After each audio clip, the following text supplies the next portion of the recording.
Are you nuts? You can't go around making accusations against guys like that without proof. There's the proof. What do you want, a written confession? Look, I do what it takes to win in court. By the book, right? Always by the book. That's right. And if you and Pete had listened to me, he'd still be alive. That's what's eating you, isn't it? You should have backed us up, pal. You didn't have probable cause. I got all the cause that I need.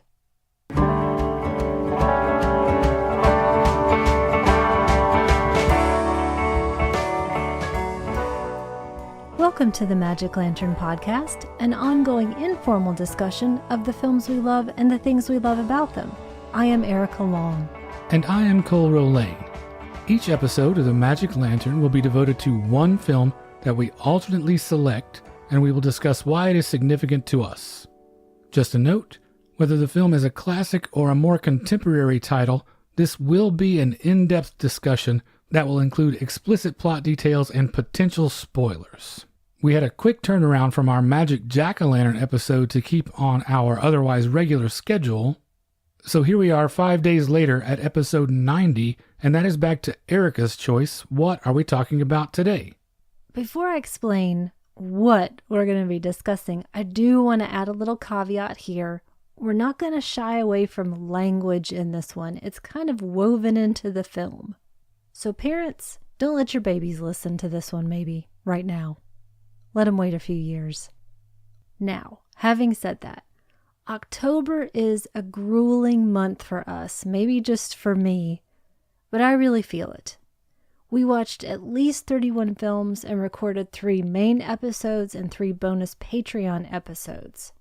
So we had to turn around, like you mentioned, and get out this first episode of November. This episode also coincides with voting for the midterm elections and everything that's become fraught with. I had been thinking that I would do Boyhood if the elections went one way and maybe a Bergman if they went the other. And even that scope felt so overwhelming, especially as this episode comes out before we know the results. And then you, dear husband, reminded me of a film that I love.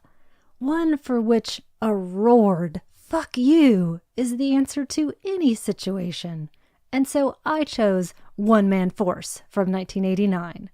Written and directed by Dale Trevelyan, director of such films as Heart of Stone, Timeless Obsession, Playtime, and Las Vegas Weekend.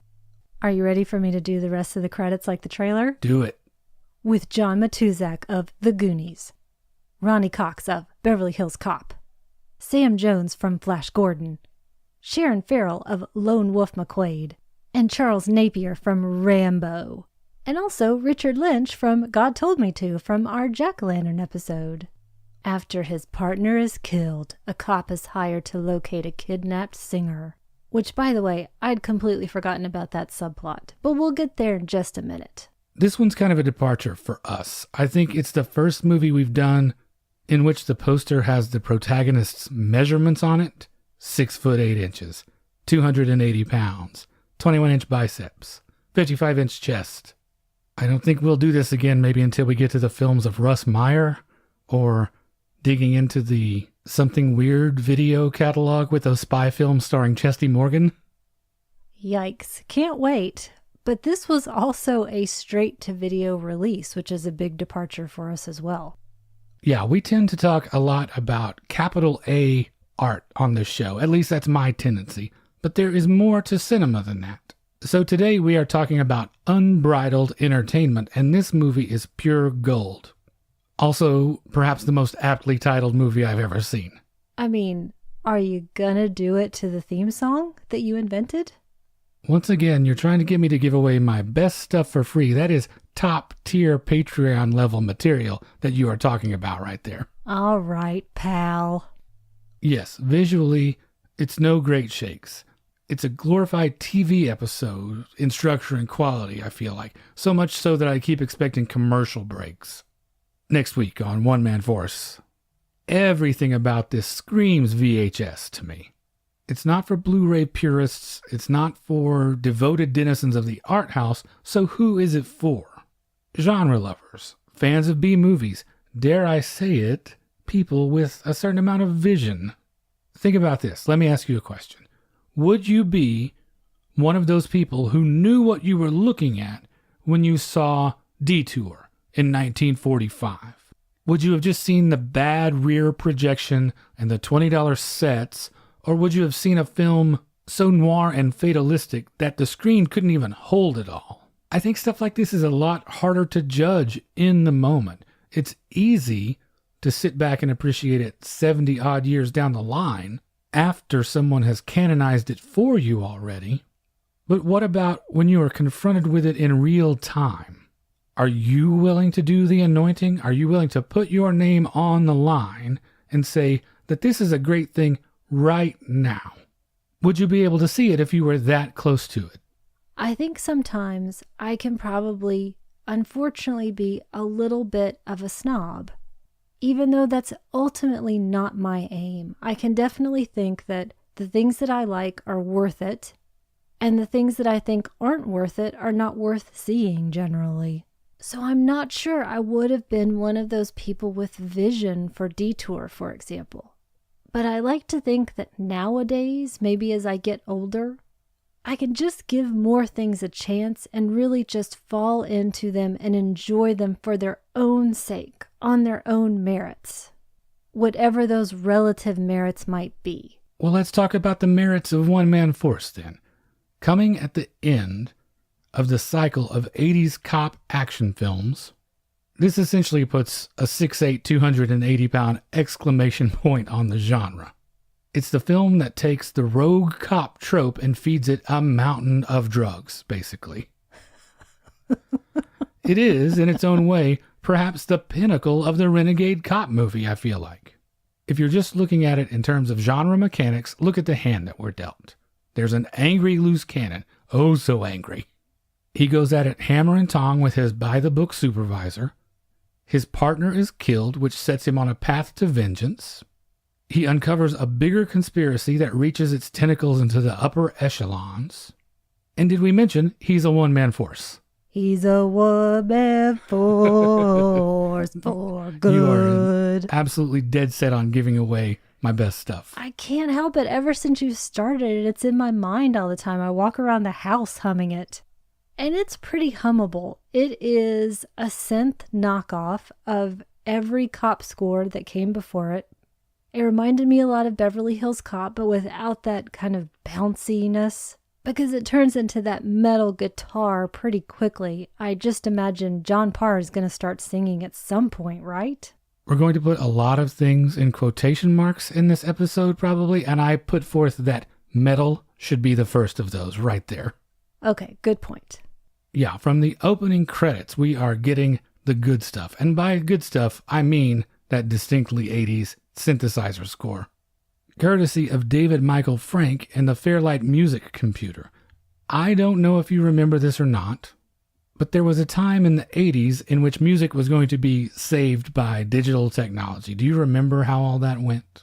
I don't remember the saving part. I just remember it coming as a wash over me and really, I guess, not thinking about it. Seeing those electronic drums and Duran Duran videos, but not thinking about what they meant. Well, if you didn't buy music magazines, then you probably didn't see it as much. But in the early 80s, you could not open a music magazine without seeing an advertisement for those Simmons SDS5 hexagonal drums. And I know a ton of your favorites used them.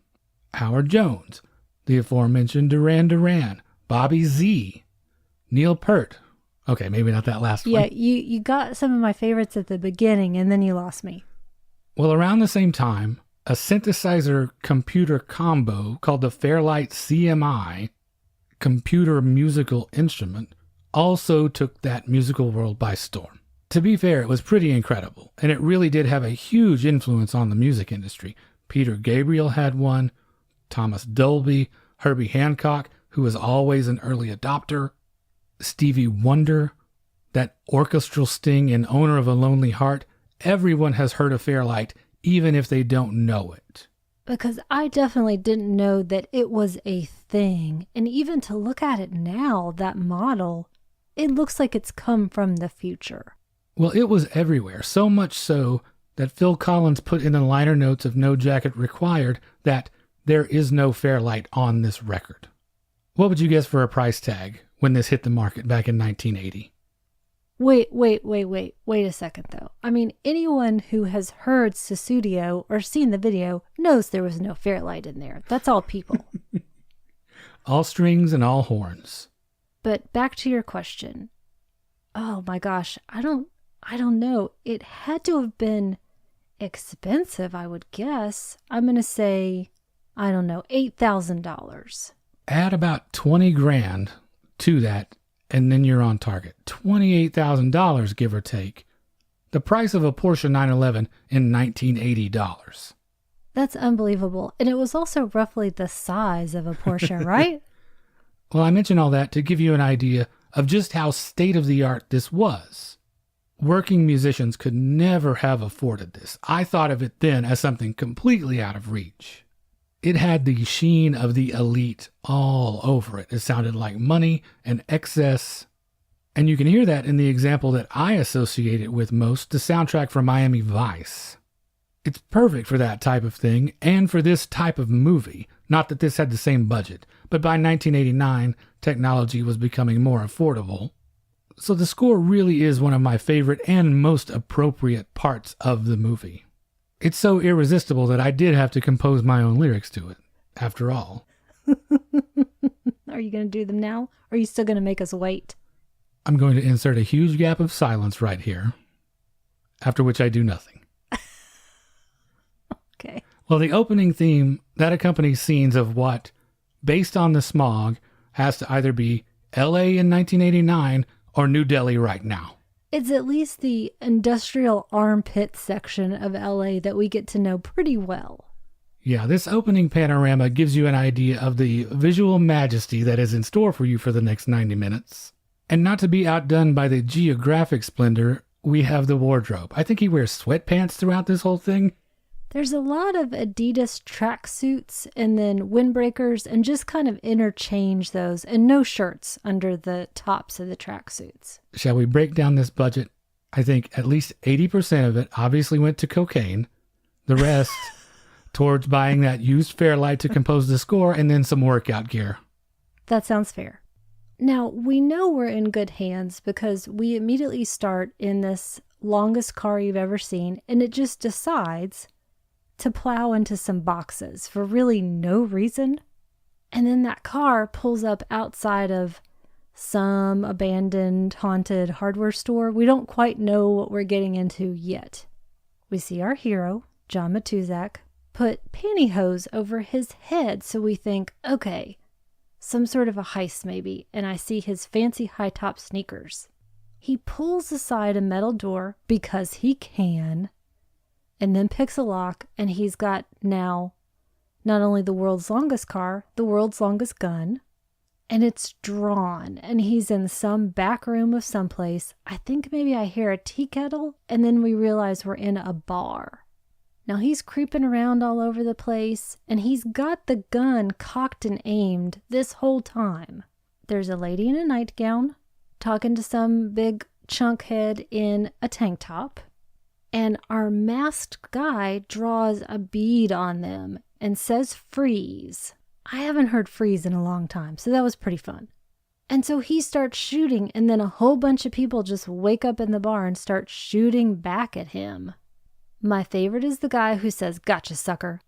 And then the lady in the nightgown pulls out the water squirter, and we realize this was all a hilarious joke. Yeah, it's just a playful shootout, like you do.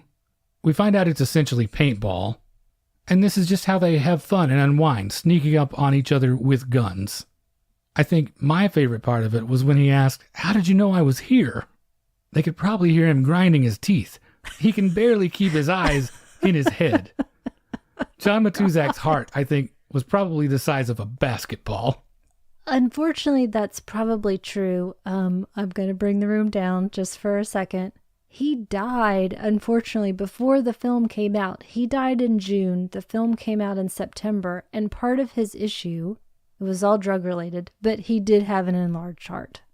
Well, to be fair, it does make my heart grow 3 sizes when we get to see the depth of the relationship here with his partner and the family dynamic that they have going on. That's basically what this opening scene is doing for us. It's his partner and best friend, and he is one of the family, really. But first off, all this fun aside, we gotta go see the lieutenant. Right. We have our first clash with everyone's favorite uptight supervisor, Ronnie Cox. And he's playing a variation here on everything from the character he's played in Beverly Hills Cop to RoboCop. Things are clearly tense in the workplace, as much shouting as is happening here. But all I could think this whole time is, look, all I know is that George C. Scott gets to yell all the time, and they practically throw Oscars at that guy. You know, that's a great point. Truly, John Matuzak has got charisma for days. I don't know, maybe I was just wrapped up in his own special charm. Did you feel any of that? I do a little bit. I think it's probably a little bit more weighted because I was aware of the tragic circumstances. I think he was a good guy at heart who just had some serious problems. But he is equally capable, at least on this action cop level, of equally communicating both really intimidating tough guy and great big teddy bear. I think there's always going to be that person that we have a bit of a blind spot for, and maybe John Matuzak just happens to be that person for me right now. Is that sentimentality that's left over from the Goonies for you, or is that something else? I'm going to say an absolute no to that, because when I saw the Goonies, I didn't know that that was John Matuzak under all of that makeup. And learning of that later didn't magically make him into somebody that I knew anything about. I wasn't a football fan. I didn't know any of his history particularly. I just think the guy's got something, and I wish that he had stayed around to realize more of that potential. But anyway, the lieutenant is definitely not buying anything he's trying to sell. No search warrant, no backup for this scheme that they have to try to track down a big shipment of drugs through an informant that they know. Warrant? Backup? Maybe you haven't been listening. He's a one-man force, not a one-man wuss. I guess so, and he is appalled/enraged by this idea. I think it's more the latter. Yeah, probably. And to me, it seems completely reasonable for the lieutenant to do all of this. They seem to both be doofus loose cannons / crazy, steroided out, insane people who should maybe not be on the force. Are you saying you don't remember that short period when LAPD had the steroid squad? Wasn't Lyle Alzado the chief of all that? Speaking of, did you ever see the sitcom that Lyle Alzado did? No, I did not. This was in Canada. Okay. God, I love Canada. It was called Learning the Ropes, and I saw it in syndication. That's all I'm going to say about it. Was Tom Villard in it? Because otherwise, why are you wasting my time? Good point. He may have guest starred. I did think for a time that Lyle Alzado and John Matuzak were the same person, but I realized no, I was incorrect. They're two different people. And did I mention that I think Jake's gun doesn't have a safety? He just never seems to put it on, and it always seems to be off while he is threatening people. Well, it turns out that this big deal going down that they got wind of is a setup, and his partner gets shot. This makes him so angry that he picks up a refrigerator and kills a guy with it. I literally cannot think of anything I've seen in an action film quite like this. The trailer puts that fridge throwing front and center. It's pretty funny. It's got some narration that talks about how he was a dedicated cop sworn to uphold the law until an act of violence pushed him over the edge. But it shows him throwing that fridge before his partner actually dies instead of the other way around. But you gotta know your audience. Well, Sam Jones really gets the short end of this deal. He's only in it for 15 minutes, give or take. And when he's killed here, Matuzak carries him off into the sunset in a very tender saxophone moment. Something that likely could not happen in a film with a normal-sized hero. He literally dwarfs everyone and every other thing on screen. This scene is notable, I think, because it exemplifies something that's key when approaching a bad, quote-unquote, film like this. These movies are really at their best when they force you to throw your expectations out the window and when there is massive friction between what a film is versus what we want it to be. As formulaic as this thing is, it still manages to do that in two ways. One, it turns all those cliches up to 11, and this is a perfect example. You see a lot of these cop buddy action films with subtle or even not so subtle homoeroticism in them, but I cannot recall one in which a massive hunk cradles another massive hunk like a baby and disappears into the waving fields of alfalfa while Careless Whisper plays in the background. And two, they really do legitimately subvert expectations from time to time. On paper, it should be the handsome, stable, matinee idol cop that is pushed over the edge when his lumbering ox of a partner gets killed. But this is the complete inverse of that. And in other cases, sometimes there is so much from column A that it becomes column B. For example, one that I don't think that they necessarily set out to subvert, but they do, that old chestnut of, he's a loose cannon, but damn it, he's the best we've got. I don't think anyone would ever say that about Jake Swan. We've seen that kind of scene before of, Jake, you caused $1 billion in damages, and you destroyed 3 city blocks, and you drove the mayor's car into a pool. Great work, Jake. But no, that does not happen. And truly, anyone who enjoys civil liberties of any kind should be glad of that. Jake is staying at the bar where they all live, and there are stories on the news about this big crime wave and also this recent kidnapping that's taken place. This popular pop singer kidnapped at a club in the middle of a performance. Once again, I take exception to that, and here our quotation marks come into play.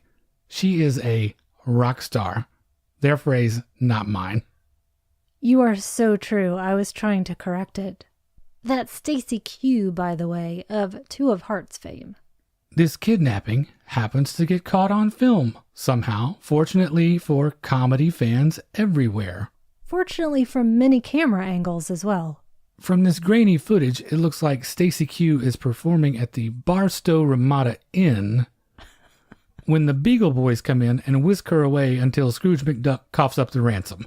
But let's set Stacey Q aside for just a second because Jake goes on a kill-crazy rampage against some of the people responsible for Pete's death and attacks them in a van like he's a slasher. And this continues as he is in a jail cell beating these people up and threatening to kill them. And unsurprisingly, this results in him getting suspended. Literally the only thing I have in my notes as far as this suspension is, you're suspended, fuck you, smash. That is how succinct this film is. That is all you know and all you need know. So he's been suspended, but he has to pay the bills, so he gets his private investigator's license. Well, really, we're told that he does. We don't really see it, and then it's just sort of an afterthought that we learn about. We learn about it because Stacey Q, the rock star, her manager, sends him to find her. I could use a cop like you, he says. Yes, who better to conduct a discreet investigation than an orc-sized human being whose heartbeat you can see in his neck veins that you only hired because you saw the news report about him extrajudicially busting skulls. Well, of course it all makes perfect sense. As does his other role as the father figure for Pete's son, Ronnie. He's gotten in with kind of a bad crowd. I think he's upstairs in his room with the door shut, smoking dope with some bad kids. And when Jake finds out, it's pretty much the same conversation as with the lieutenant. Basically yelling at him, the kid slams out, and then he's got to throw in the, I love you, kid. But I want to stop here for just a second. That scene and many others like it are shot at such odd angles, in corners, in odd profiles, and I didn't realize that John Matuszak was as large as he was, 6'8", and that makes perfect sense now. He's just so large compared to everyone else. Everybody else looks like they're 12 inches tall. This could also be because maybe everybody isn't working at the top of their game here. But I don't think John Matuszak was just ad-libbing all over the place so that they just had to fling the camera wherever he landed. But in some of these scenes, he really does look like a boulder compared to these other folks. With all the things that had to have been cut that would have made the main story more coherent, why do you think they still found time for this subplot? I want to hold off on that until the very, very, very end, because I have a very minor theory, as minor as basically the subplot is treated. But I guess it's to give him a softer angle? We have to show the Twos' range. Definitely. He's got it. Believe me. It goes something like this. Fuck you. I love you. And scene. You're leaving out his partner and the old, "You're not my dad," which is basically what happens here.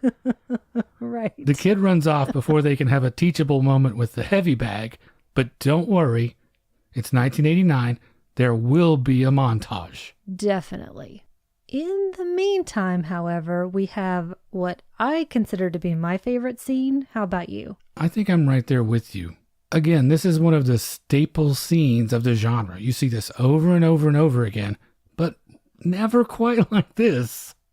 It is the classic cop goes to a sex/punk/goth/gay club bit. Until he goes berserk, this place is awesome. None of these people look like they would be normally in the same crowd, but finally, it's a place where we can all be together and agree on something. Even the Nazi punks, even the people in fetish gear. It's a pansexual utopia. Of course, he smashes everyone, and this fight scene is bananas. There's a guy in a safari outfit with a little person on a chain. A bantamweight Latino is in a human-sized birdcage. Stefan, on his best day, could not come up with what is going on in this club. I mean, ostensibly he's there to find people involved in this kidnapping, but he is 20 feet tall, so everyone can see him from any vantage point, but somehow he can't see the gang of these people until they walk right past him, and he still throws them around airplane style. I think it was this scene that led me to the metaphor that I feel like best sums up the proceedings here overall. This movie is all treble. You take the standard renegade cop movie, you take out all the bass and all the mid-range, and one-man force is what you have left. Do we need to get into the multiple chases and then that apartment complex and the girl who helps him out to escape from the other guys, and then they think he's got him trapped and behind a locked door, and then he busts through the door over top of them? What the hell are you Do we need to get into any of that stuff? I don't know to what end any of it was or where any of it goes, but it is fun. Well, we often talk about how the greatest sin a film can commit is being boring.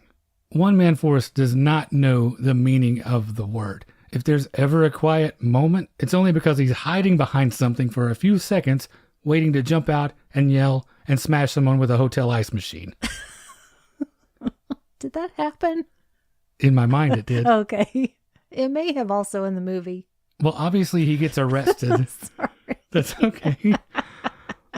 Well, obviously he gets arrested after this melee, and the lieutenant Obviously comes to bail him out.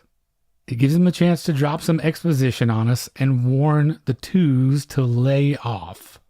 I think his exact words were, or at least I wrote it down this way, "I've had it with you." We're definitely working our way through the 80s action playbook. Before the end credits roll, you'll be able to mark the following off of your action movie bingo cards. Computer whiz.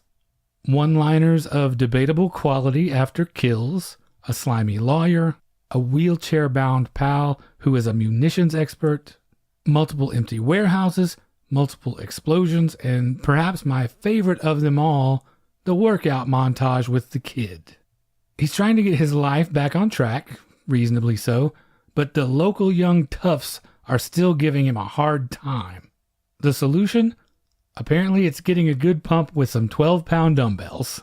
It works for me. Why do you think I do P90X? I think you can outbench this kid 3 times over. I have to say, the irony of Matuszak delivering this Reagan-era don't do drugs sermon, it's like everything else in this movie. It is off the charts.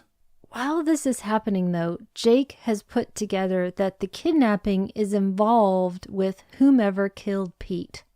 Based on what? We've been watching the same movie so far, right? And so when the lieutenant asks him, do you have any proof? No, he doesn't. It's a big old leap. But anyway, we're going with it.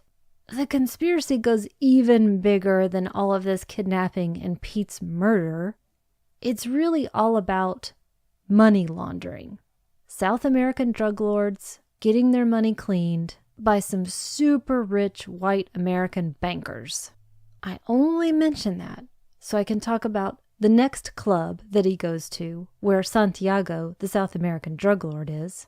Have you ever been in the snack bar of a very low-rent golf course? That's what this club looks like. Anyway, moving on. Bushwood, it ain't. I bet with that hat, Santiago gets a free bowl of soup. Good one. Well, Jake will have his revenge against Chico for getting Pete killed. This delightfully results in a car chase that is a particular treat because of the direction the score takes. It's something that we see in other 80s films. I think the last thing we watched that had this happen was Commando. But apparently, David Michael Frank shelled out good hard money to get the 5 1/4-inch floppy disk that had the steel drum program on it, and by God, he's going to use it. Now, Santiago is from South America. Is this supposed to indicate that Chico is Caribbean? I don't know. Or maybe other people involved with the drug exchange. Hell if I know at this point. All I saw was one long car running into another long car, and then a chase ensued. I thought you were going to talk about how insane Chico's death here is.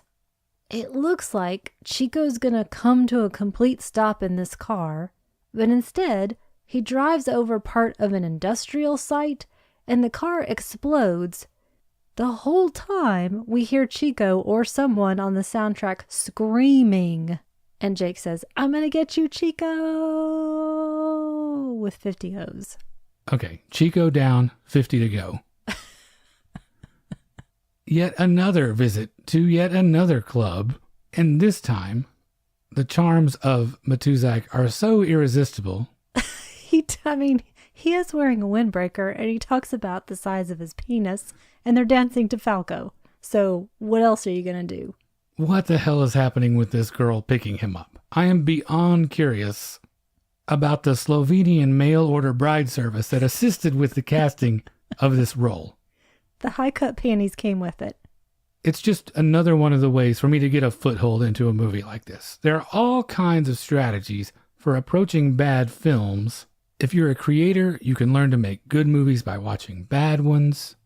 If it's just for entertainment, it simply boils down to going all in, I feel like. And the spectrum of that goes from surrendering completely to it on one end, all the way to bringing every single thing in your life to bear on it on the other end. Either way, just don't half-ass it. That is just wasting everyone's time. If an element of it takes you out of the film in some way, that's not necessarily a negative. Go with it. These odd questions like this that it makes me ask are just one more way to relate to it. It makes me stop and think, these are real people. Think of them that way for a second. What would you say to these actors if you encountered them in real life and not on the internet? That might sound silly and maybe a little more effort than you intended to expend on one-man force, but why even press play if you are not willing to engage with it and meet a film on its own level? At one point in my life, I was probably guilty of that. I was unable or unwilling to do that with films that I considered bad, quote unquote. I'm glad I got over it because look at what I would have missed out on. Thundercrack. That's a piece of genius. One of these days, that is going to end up on this show. Nope. Well, I guess if you get a guest host, I'll be out of town that week. I was hoping you would show up as your alter ego, the Greasy Strangler, and help me do that one. I would have to. That is a good idea. Let's file that one away. Well, he's been seduced and tricked, and he's tortured and beaten because of it. Well, it turns out he was right, at least in part, because this place that he's been brought to, he's inside some stables, and there is Leah, our missing rock singer. Don't get too attached to her, because we don't really see her again, even as she's begging him to get her out of there. For now, he can only get himself out and then try to bring back some help. And that brings us to what, for my money, is hands down the best action sequence of the entire film. 100% agreed. He comes to in the back of a pickup truck and has to incapacitate first the passenger and then the driver, whom he ends up choking while the guy is driving the truck that he is hanging from the side of. You just got one man forced. This is all while they're driving on a winding cliff road, and you forgot to mention that he was nailed inside of a box. He had to get out of that first to then choke this guy out. This guy's a regular 6'8" Doug Henning. I thought he was a ice skater. I think he is somebody else. He looks like one. He's kind of willowy and very lithe, but he is full of illusions. Well, you mentioned that Stacy Q doesn't make it very far. In fact, she dead. Someone is cleaning up loose ends.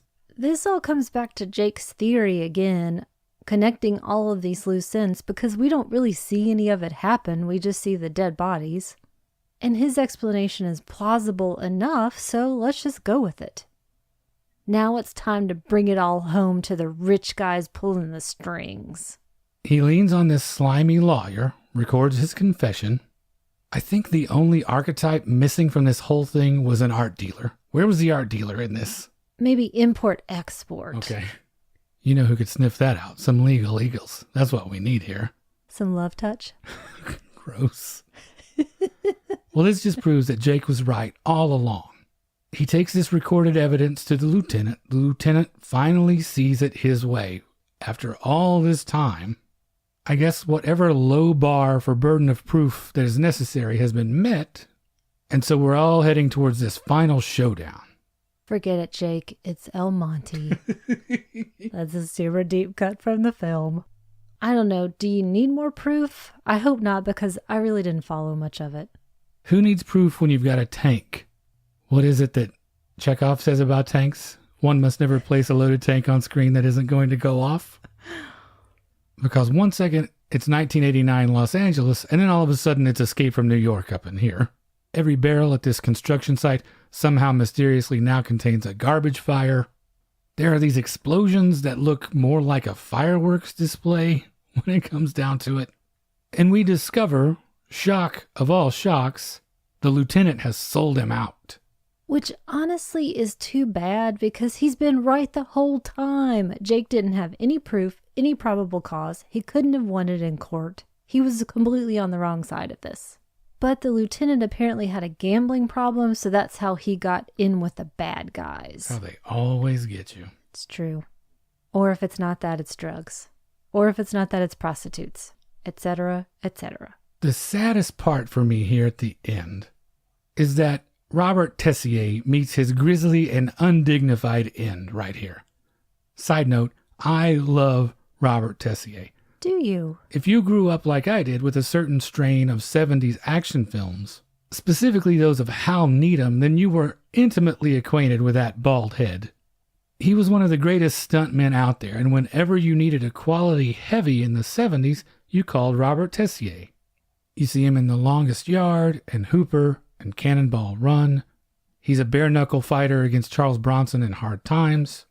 He's one of the reasons that the very first cinema-related thing I ever wanted to be when I was little was a stuntman. Between Hal Needham films and Evel Knievel, it's a wonder that I lived to see 11 years old.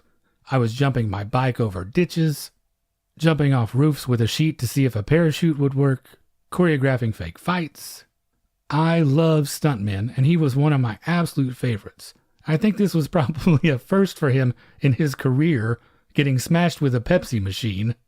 It's the second time Matuzak picks up a massive piece of machinery and squashes someone with it. And it occurs to me right here that if Die Hard is the Christmas action movie, then this is the Festivus equivalent, because it is 98% airing of grievances and feats of strength. It's true. Does that mean that I get to take the death of Richard Lynch here? Oh yeah, take it away. Oh Lord. Jake makes the bad guy, Adams, climb a billboard, throws him off of it. Adams is screaming the whole time as he falls through glass, Meanwhile, he is attached by the leg to a rope, so he swings into one of these convenient fires and burns to death, Chico style, screaming the entire time. It really is one of the great dispatchings of a villain in all of 80s action film. But the end, everything's fine, let's go home. Which is literally the line as he throws his arms around the shoulders of his dead partner's wife and son, and they walk off into the sunset. I think technically sunrise. It always seems to be the next morning after something that happened at night. You're right. My fault. Also, did they just hang out in that industrial park all night? For a couple of hours, at least. To then just wait to leave. I did notice one thing was missing here. No one was sitting on an ambulance with a blanket thrown around their shoulders. Very good point. Now, going back to your question from earlier, was all of this just a setup to then show us that he's going to be the new husband and father? Or it's all just fairly avuncular? I don't know. It all seems fairly convenient because he hasn't had a love interest at this point, which would be a big part of these kinds of movies. I don't know, though. Credits roll at that point, so we'll never know. Well, we made a lot of goofs here, and you can laugh at this last line too if you want. It is funny. There is an absurdity to this whole thing, very clearly. But what I don't question in a final reckoning here is the movie's sincerity. It's another thing that wins me over. I think they genuinely mean to communicate that this is a family unit now, and that we are moving optimistically toward the future. One Man Force 2. Well, it does make me think about the dark side to all of this. That we were about to head into the highest crime rate years, the early 90s. At the time, the U.S. had the 8th highest murder rate in the world. I bet you can guess which country was at number 1. In 1989, I'm going to guess Colombia. You are exactly correct. And in this year, 1989, Washington, D.C. was still considered the murder capital of the U.S. L.A. was not far behind. So it was a dangerous place to be, and the drug world was incredibly dangerous as well. Now, also in 1989, that was the 6th anniversary of the DARE program. And that tank that we see at the end, that was not a made-up thing. In 1985, the LAPD unveiled this new weapon, a 14-foot battering ram attached to an armored vehicle. The NAACP had to protest about this. They said, we don't need new weapons to be tried out on us. So I think about this very odd world that this film is living in. In the LAPD's annual report for that year, they talked about how their number one priorities were street gangs and drug traffickers. And so Jake Swan is certainly going after those, but with no sense of the actual law enforcement part behind it. Well, I think we were looking at it from two different angles, which is good. I think you were thinking much more about social context in this case, whereas I was looking at it more artistically. What it made me think of was Ed Wood, and how personally I give a lot of leeway to artists who are being utterly honest, sometimes even in spite of themselves. In this case, it's not transgressive like Ed Wood might have been. It is following a very distinct commercial formula, but it is so pure in that regard that it almost burns. There was no irony whatsoever intended by anyone involved in this process, so I'm not watching ironically. I think it's fascinating and a lot of fun. And here's a tip. Leaving ironic viewing behind is one of the greatest favors that you can do yourself as a film lover. And let's extend that just as a person. So learn from my mistakes. I only ended up here with One Man Force by evolving. Early on, when I might have encountered these films the first time around, say age 10 to late teens, I just wasn't interested. I was a serious kid, and I wanted to be serious about film. And you can put serious in quotes the same way we've been using bad or a number of other things. This stuff seemed dumb, and I wanted no part of dumb. I grudgingly moved from that to watching ironically, not an uncommon thing for your late teens and early 20s. You get together in a group, you have a laugh at these movies' expense, the implication being that you were above it but occasionally will take time to mockingly enjoy it. All of that is gone now. Guilty pleasures don't exist. There is no such thing. There is only pleasure. All that irony does is put up a buffer between you and genuine feelings, so just get rid of it. You'll be a lot happier. It takes an act of good faith and goodwill, what felt like an enormous one on my part, but I feel like I am at least a slightly better person than I previously was, for being able to do that, for not shutting myself off from those things. So just to clarify, in case it's not obvious, we legitimately enjoy this film. It's an incredible example of a movie completely free of pretense that stretches genre filmmaking beyond its limits, and it's really fun. Okay, you ready to have one last bit of fun? Okay. Let's play a game. There is a wonderful song in the film entitled Weekend Toys, that's Toiz, as performed by Sugar Style. Of course. Now, I'm going to give you a list of names, and you have to tell me true or false whether they are listed as one of the official songwriters. There were 4, by the way. Okay, I've got this. I feel 100% about this one. Okay, let's see. Wheels. True. Incorrect. Oh, God. Right out of the gate, I blew it. Rocky. Absolutely true. You got that one right. Dice. No. That one's true. God. The Sphinx with 3 X's. That one's true? Nope, that was false. That was a good one that you made up, though. Thank you. Nitro. That was an American Gladiator. That's true, and also not a songwriter. Hizzy. I feel like it was a little too early for that, so no. Good one. You're correct. Evil G. True. Definitely true. Shots with a Z. Haven't we come up with 4 of these already? Didn't you say there were 4? Nope. Okay, then this Still is one to number go. 4. Nope, incorrect. TNA. Definitely number 4. Nope. TNT. That's Travis Trudell. It is, and it's also the 4th songwriter. Well, Travis, I hope you're reaping great royalties from that out there somewhere. Well, they just don't make them like this anymore. I think that's obvious. But just as importantly, the proper method of delivery is almost gone too. This is a movie tailor-made to be grabbed off the video store shelf when you can't decide on anything else. One Man Force was rented 10,000 times following a conversation just like this. What about this? Just get it. And that's how some of life's greatest discoveries were made. The only way it will be discovered now is if people tell other people about it. There's no stumbling across it on your video store shelf anymore, unless you live in Austin or Seattle, probably. So we're telling people. We found out about it via Savage Gold, which is a program that Austin Film Society does every other month that's devoted to the obscure and unusual, typically projected straight from VHS. So now we're paying it forward. I don't know what else we can do for you short of adjusting your tracking. Do you think we covered it as far as why you chose it, why you feel like it's worthwhile for people to see? I think so. I hope people discover John Matuzak and his very specific charms. I'm glad that somebody suggested this to me, and I hope other people check it out as well. There is one other pleasure I discovered inadvertently from this film.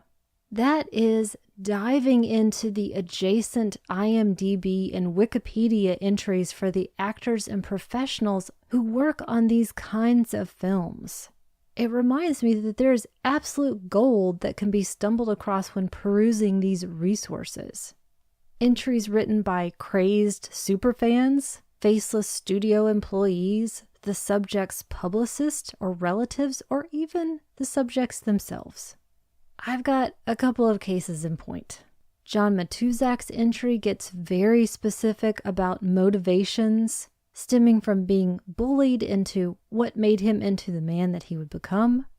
Stacy Q has quite an exhaustive outline covering her conversion to Buddhism, her personal appearances, collaborations, albums, tracks, singles, lyrics, style, etc. Not that she doesn't deserve it. Imagine if she'd had 2 hits. And then there's somebody like Brian Tochi, who plays Jake's computer whiz buddy. That guy's in everything. He is. He has a huge career, continues to do a lot of voice work these days. His bio entry is very, odd. It all comes down to the last few phrases that the person who wrote it put in. Besides several of the projects Brian is developing and creating, one is passionately closest to his heart, that of helping to fix a broken planet. With everyone's help, Brian believes it can and will be done, and you know what? I believe it too. There are some lovely people out there, and it gives me hope sometimes. You got any other final takes on this? Well, I just want to make one last appeal. If you don't take my word for it, heed the words of Edo Kiru. He's a Greek filmmaker and theorist. And he said, "I beseech you, learn to see the bad movies. They are sometimes sublime." He was all about taking the power back from the eggheads, and he was frequently talking smack about Lantern favorites like Cocteau and Bresson. He thought there was an immense power in popular movements in the films shown in what he referred to as the local flea pits. He also said that an elite no longer holds a monopoly of imagination.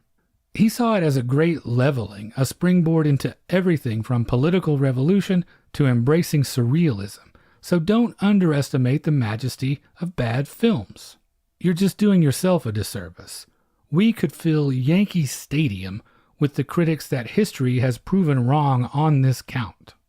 Bosley Crowther would be a VIP section all by himself. So when you hear people that are ready to consign cult films to history's dumpster, try to take the long view. Now, this isn't to say that you have to like everything. There are plenty of things that I don't like. You can meet something on its own terms and then decide it's not for you, but until you've done that first part, you haven't given it an honest shot. Something like Bohemian Rhapsody comes to mind. I see some of the bad reviews that it's getting right now, and there is definitely a subtext in a lot of them that the film wasn't what the reviewer wanted it to be. If that's the case, then just say precisely that, not that it's bad. I'm almost positive that it achieves exactly what it set out to do, and I'm almost positive that I won't like it. But at least I won't be saying that it's a failure because it's not Tarkovsky. That's idiotic. It's not trying to be. In this example, I just happen to not care very much about what it's trying to be, which is a shame because I think Queen was revolutionary, and Freddie Mercury's story is probably pretty compelling. They deserve better than a paint-by-numbers biopic, is basically what it comes down to. I think that we should be more put off by blandness and safely sanding off all the edges than by some crazy, no-budget genre picture that might miss a lot, but is at least swinging for the fences. Anymore, I'm more inclined to dismiss certain strains of snoozeville middlebrow Oscar bait. I would rather watch 100 Glenn or Glendas over the Reader or Revolutionary Road any day. 50 years from now, all people will remember about The Hours is Nicole Kidman's fake nose. Maybe that's happened already. Turn it off and watch Showgirls instead. You know you want to. Give yourself permission and thank me later. You tell him, babe. What's your recommendation? The store where I bought my soapbox? Well, it is about the magic of film and the power it has to change lives. I chose Chuck Norris vs. Communism from 2015, directed by Ilinca Kalugareanu. It's a documentary about communist Romania and the thousands of Western films on bootleg VHS tapes, mostly action movies that were smuggled behind the Iron Curtain. I got to see this one on PBS, and it is wonderful to watch people explain how a single film opened their mind. Whether that was Last Tango in Paris, which one woman described like being struck by lightning, or even Lone Wolf McQuade, which gave viewers a very unique idea of the West. The film mixes reenactment with reminiscences from citizens who lived through that time and who literally shared the tapes. You get what I did there? It's a good one. Because we went to see MST3K today. Anyway, Another really fun section is viewers talking about how they began to make a mental image of the woman who was almost solely responsible for doing all of the dubbing on these films. So I highly recommend it. And how about you? Before I do mine, that's a great recommendation. I think that's exactly the kind of thing, it captures what I'm talking about. We can look down our nose at Canon Films, for instance, or Golan Globus all we like. But we're taking an awful lot for granted if we did not have access to those things, or anything like that. If movies were that hard to come by that it was a criminal act to possess them, those things would be worth their weight in gold. I really like that one too. That's a great choice. My choice is Fateful Findings from 2013. Oh, Lord. Directed, written, produced, cast, edited, and catered by one Neil Breen, who also stars in it, along with Jennifer Autry, Clara Landrat, and Danielle Andrade. It's about a computer scientist that reunites with a childhood friend and hacks into government databases while facing the dire and fateful consequences of his mystical abilities that he obtained as a child. Story of my life. It has to be seen to be believed. By any tangible, measurable, traditional filmmaking metric, it is a complete failure. The phrase gross incompetence comes to mind. It's a good thing that it completely transcends that, and that is an act of sheer will by Neil Breen himself. He is without a doubt a true auteur. His vision is so uniquely bizarre, homemade, and self-aggrandizing that I can safely say no one but Neil Breen could have made this movie. That sincerity thing I was talking about, Neil Breen means this movie possibly more than anything anyone else has ever done. I salute his absolute confidence in himself and his utter devotion to his wacky dream. This one is destined to go down in cinema history as one of the all-time greats of the cult film pantheon. So once again, that's to him. Great recommendations. Chuck Norris versus Communism and Fateful Findings. And that brings us to the end of episode 90. First and foremost, we want to say a special thanks to Greg Nordland for bumping up his Patreon pledge this week. We appreciate that a great deal. If what we do here is valuable to you and you would like to support the show, we would certainly love for you to check out our Patreon at patreon.com/magiclantern. The $5 a month level gets you access to a big backlog of bonus episodes, and those come out on the Mondays alternating with regular episodes, so you never have to go a week without new Magic Lantern in your life. If you would just like to get in touch with us, you can reach us via email at magiclanternpodcast@gmail.com. We are on Instagram, Facebook, and YouTube. Just search for Magic Lantern Podcast on any of those platforms. We are on Twitter at Lantern_cast, and I just wanted to take a second to say thanks to everyone who has shared the show or given us feedback since last time. Andy Wolverton, Audie Christianos, Travis Trudell, David Lawrence, Jesse Dampolo, Fred Smith, the fine gentleman at Fuds on Film, the High and Low Podcast, a very cool show about the films of Akira Kurosawa that you should check out, and our friends Terry Osterhout and Liz LaPointe, who will be soon launching their new podcast, Happily Cinemarried, so keep an eye out for that. We are on Apple Podcasts, Google Play, Stitcher Radio, and now Spotify. Just about anywhere you get your podcasts, you can find us. Thank you to the nice person that left us an anonymous 5-star rating on iTunes this week. If you'd like to leave us a rating or review via any of those services, we would certainly appreciate that. And finally, you can find all of our episodes, including supplemental material, at the website magiclanternpodcast.com. And thank you for listening to the Magic Lantern Podcast.